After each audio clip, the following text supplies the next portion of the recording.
Majelis Hakim Pengadilan Negeri Kelas 1A Palembang menjatuhkan vonis hukuman mati pada 3 terdakwa kasus pembunuhan pegawai koperasi bernama Anton. Korban ditemukan tewas dan jasadnya dicor di belakang toko. Sidang berlangsung pada Selasa 25 Februari 2025 sore dengan pengamanan ketat dari kepolisian.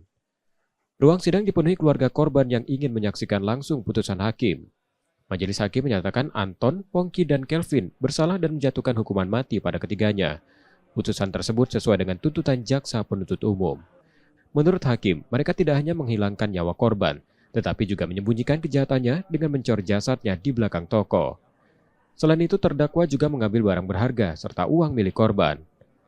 Hakim menegaskan tidak ada hal yang meringankan para terdakwa.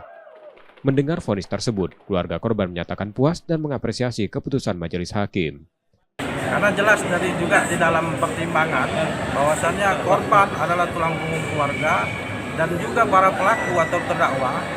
Dalam pertimbangan majelis hakim juga itu dibacakan bahwasannya perbuatan ini adalah keji.